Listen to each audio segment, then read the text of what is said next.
Well, it's inching ever closer. I'll say that, Mr. David. Mully and Haugh, 104-3 the score. 2 down.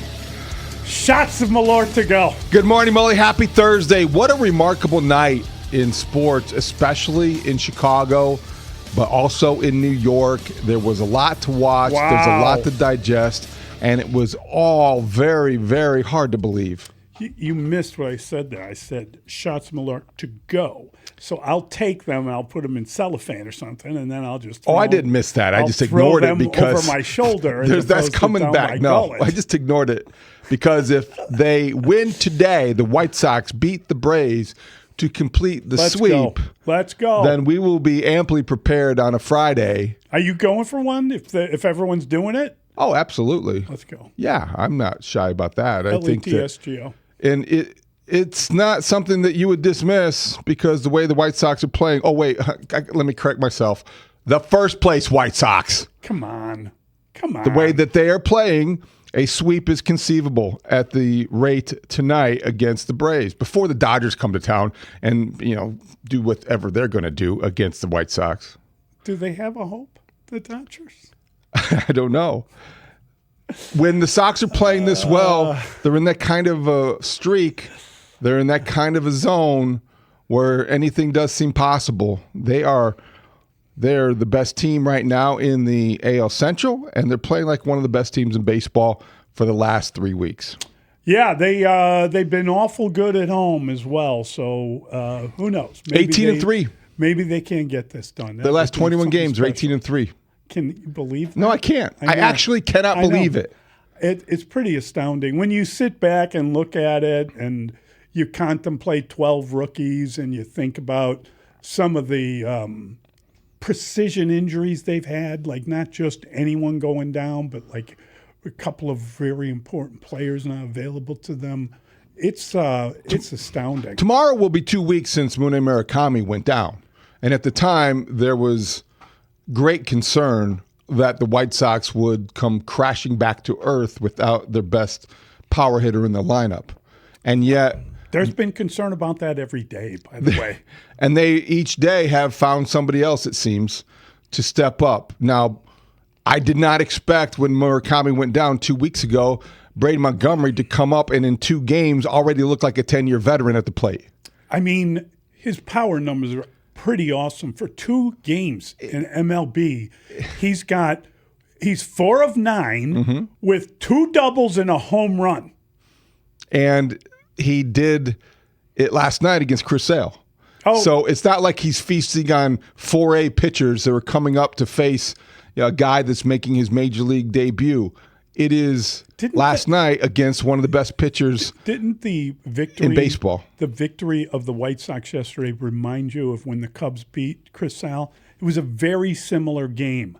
Chris Sale was excellent, but he gave up a couple runs. But he pitched well enough to win that game. Ben Brown stayed with him. Yeah. And last night it was Davis Martin. Yeah, that was a good Davis comparison. Martin was excellent. Yeah, they're very similar outcomes. And something like if I'm Chris Sale, I'm wondering who did I offend in my batting order that they don't want to supply me with runs, because he did pitch well enough to win that game in 5 2/3. He gave up 2 earned runs, but he struck out 6. He had command, and his fastball was at 99, which showed you how amped he was to be back at the rate. At the end of the game.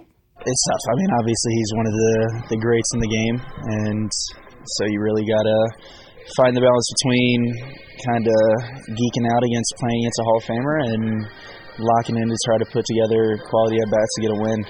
And so I felt like I was prepared going into it, and again, with a guy like that, you play him 10 times out of 10 times, he'll probably have his way a lot of those times. And so I was glad to be able to get him today one time. Braden Montgomery. Great humility. Great. This is somebody that is going to be listen to him all day. Very easy to like. Yes.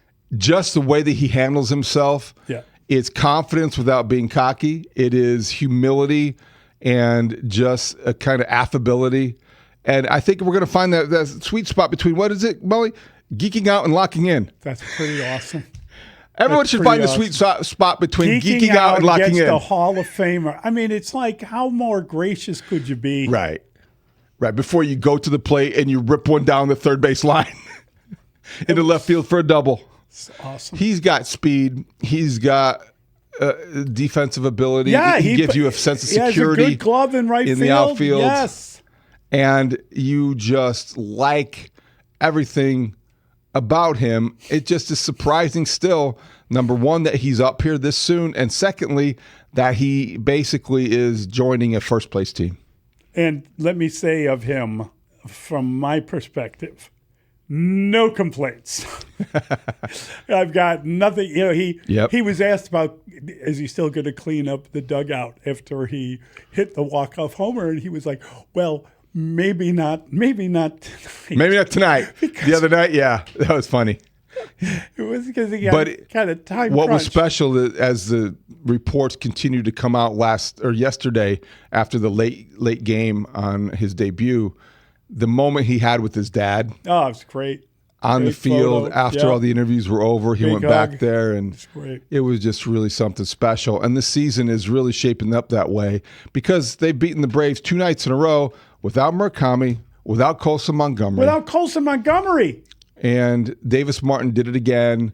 The bullpen held on. They never had Teal, so without Teal, but nonetheless. But Teal was coming into the season when healthy, one of their best players. Oh, I know.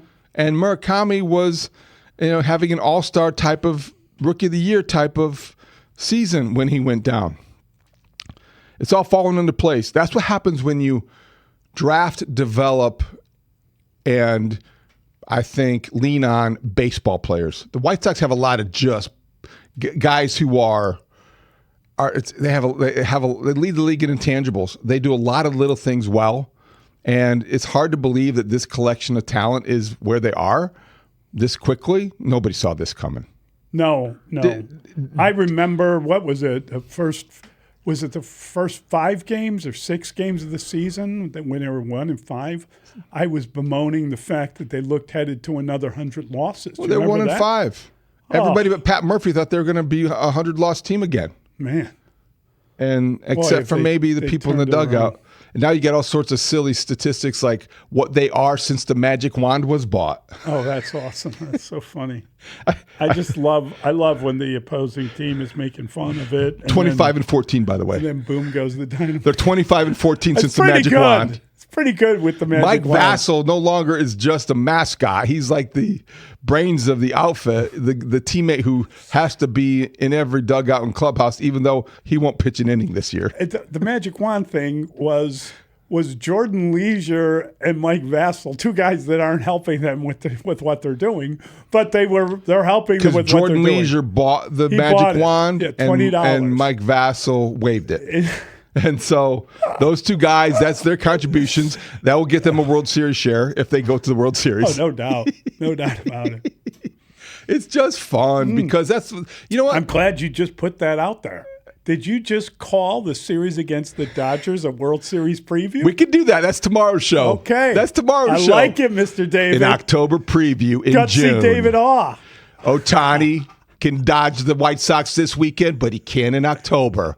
Welcome in. Sox, Dodgers, Shriffen, Stone, next. We'll have to get Zach to read Have to that. get for Zach us. to do that. That was good. Thank you. That was good, David. Thank you.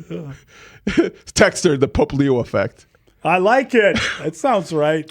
Everybody's got to be. Don't we all have a Sox T-shirt with Pope We Leo do. on Thank it? you very much. We go. I wore it working out the other day. I felt almost bad sweating in it. I felt sacrilegious, blasphemous. I had to break a sweat in it. And it didn't look pretty on the treadmill, believe me, but I was with my Pope T-shirt. The all right. Pope. It's okay. When is Pope there's a Pope hat night. Yeah, it's coming up. August. They got it's a August. sharp-looking Pope. Start planning, saving now. Yeah, start saving now. We'll order a bunch of pepperoni pizzas and I love the pepperoni pizza. It's funny. Do they have that at the rate? I don't know if they have it at the rate. Jets should put that They on have the it at menu. a They really should put that on the menu because I want to have a Pope. beggars, the pile it on thick, right? Wasn't that the Definitely slogan for one of those make it places? available on $5 Tuesdays. There's nothing better than a $5. Look at you with your $5 Tuesday. Listen, though, Mully, you got to plan this when you're out there for every home game, and you have to plan when you leave. Yeah, the departures are a little bit later on the Tuesdays because there's you got that $5 menu staring you in the face.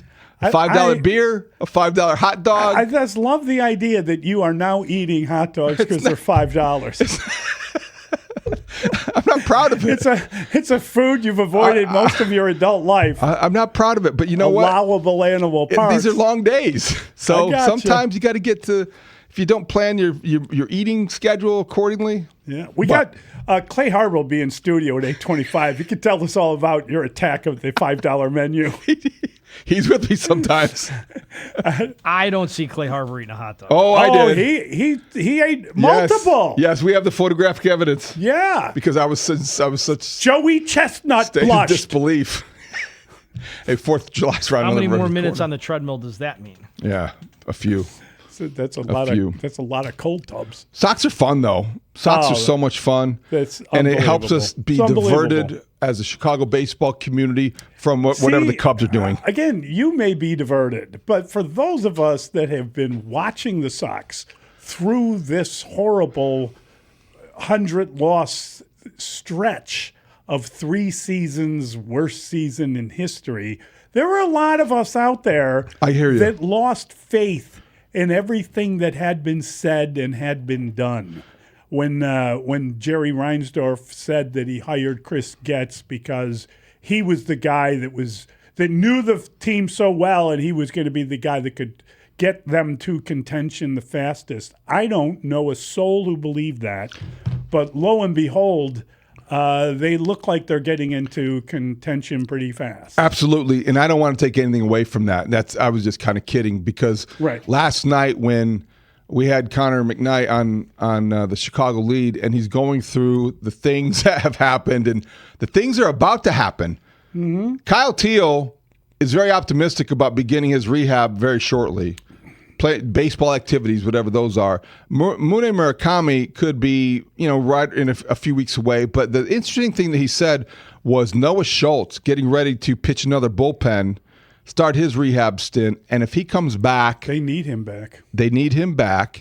And then if they add at one point Hagen Smith and then again Tanner McDougal, bunch of young guys who don't know any better, pitching, hitting, playing at a high level. You don't know where the summer could take the Sox. That's fun. Did he mention in any fashion, even just parenthetically, the traject machine? I now, stay with me on this. Okay. I have developed a theory that the White Sox are better at home than on the road, in part because they have the traject machine. They've paid big dollars for it. It is located at the rate they can't take it on the road, but they can prepare for everybody coming in. And I want you to give some credit to the traject machine. I do want to explore that. I wonder about the money invested in it, etc. They're very good at home. Do they use it regularly? Do we know that? I want to know. That's worth finding out. I want to know. I know Chuck would probably know the answer to that. I know there'll be people out there I could ask. I will try to find out today because it's a very good point. And that's a very expensive device. It's a very expensive machine. And it's one of those things that you don't think about, but you look at their approach at the plate. This team's prepared. They have good at bats. Now, when they're not trying the safety squeeze bunt, this is a very efficient baseball team offensively. Yeah, well, I feel about that. I know, but the trajectory machine is not going to help that. I do wonder if that is part of their home field success. Dominance. It has been dominance. Last 21 games, 18-3 at home. Come on. Unbelievable.